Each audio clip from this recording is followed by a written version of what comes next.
I want to talk about some suggestions that I think will help sharpen our spiritual taste buds and affect our spiritual immune system. Things that I haven't covered yet. Things like preparing for Shabbat, the Sabbath.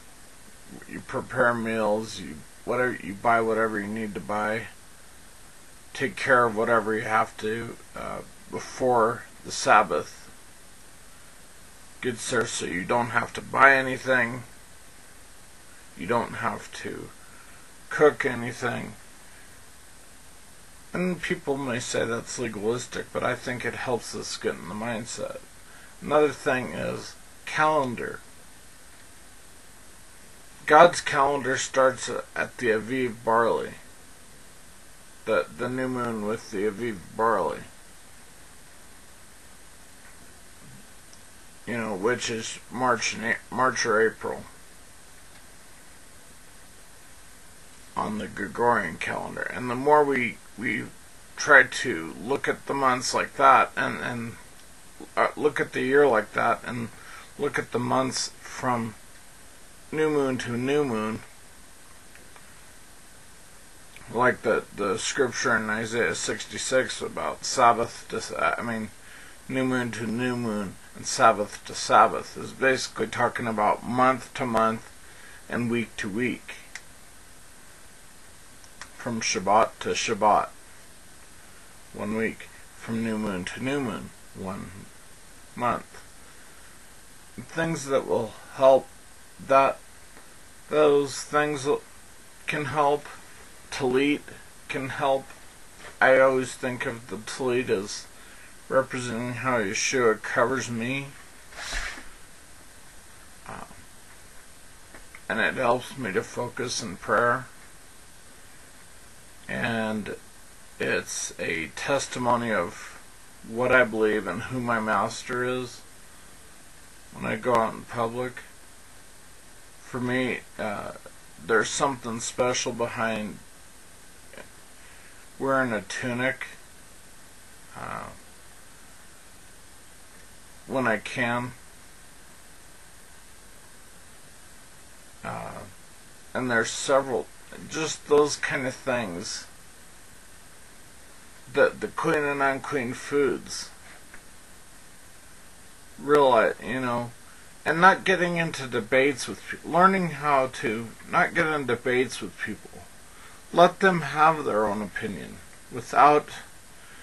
and realize you don't have to have the same opinion as someone else.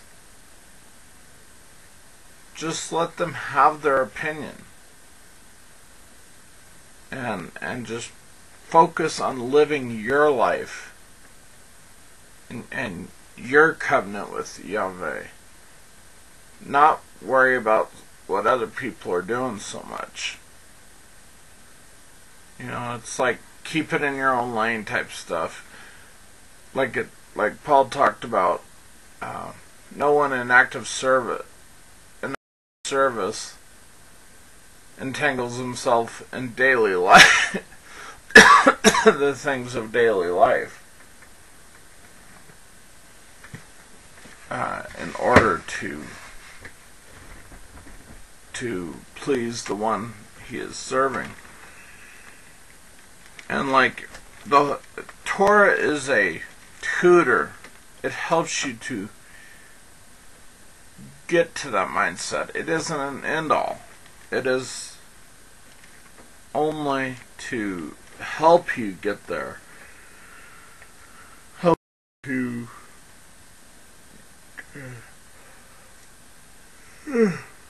reach people.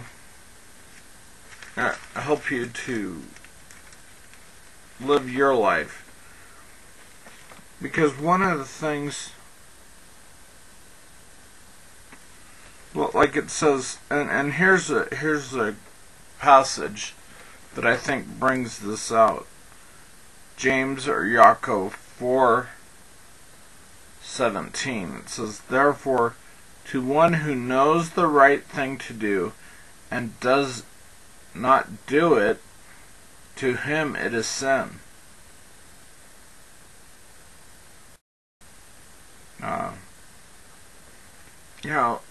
Not everything has to be spelled out in the Torah. Most of it is. It's how you live in an agricultural, agrarian society. But we can get legalistic by what does God require? Quote, require. And that, to me, that's the wrong mindset to have.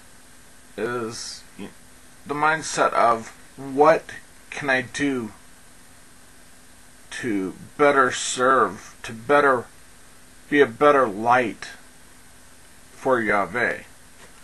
Now, what is required? People get so wrapped into the how and the why and what is required that they won't go beyond that, unfortunately. Because it's more than what is required. It's about a lifestyle.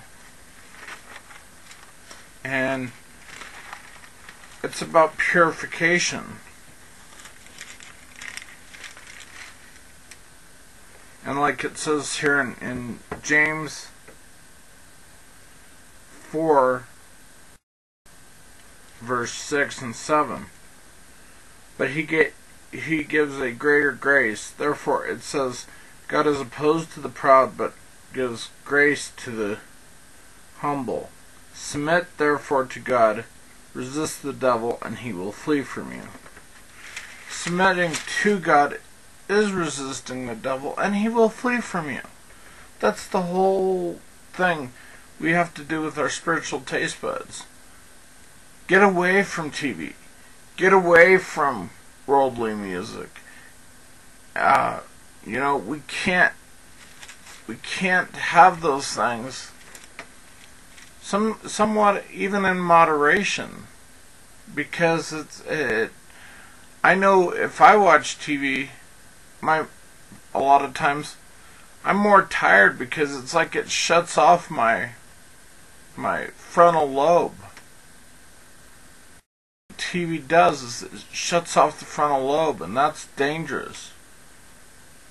That's where Satan can tinker around in the emotional stuff, not on the.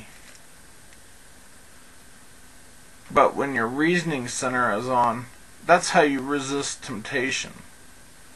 When you look at how Yeshua resisted the temptations, he constantly quoted scripture. You shall obey God only. You shall worship God only. Men shall not live on bread alone. You shall not put the Lord your God to the test. He was constantly quoting scripture. And we can't quote things if we don't know where they are. If we haven't read them and get them into this memory up here, we can't do that. We have to search scriptures. We have to be Bereans and throw off our preconceived notions and just let Yahweh teach you through His Holy Spirit. That will change your spiritual taste buds a great deal. You won't want, it's like, you get away from sugar and you don't crave it so much. You get away from certain things and you don't crave them. After a time, you stop craving them. How? Just like when it comes to an addiction, I think it was 21 days that they say it takes to break an addiction. But that's one step at a time. Getting away from that stuff. And being focused on the things of God. That's why some embrace head covering, modesty, tzitzyot, Most of them do it because they want a deeper relationship with Yahweh. It's not to be legalistic. It's to have a greater relationship with Yahweh. And that's what is key. Not the letter, but the spirit behind all this stuff. Have a mindset. Get in this word like it says, let the word richly dwell in you. The word, the Torah. Yeshua was the living Torah. You learn Torah, you learn the sacrificial system, and you start to see how Yeshua was involved in all of this stuff. The changing of garments during certain things, the ritual, the red heifer sacrifice, that the person sacrificing it was made unclean. All those things have spiritual value to help us to understand what Yeshua was doing. That's how we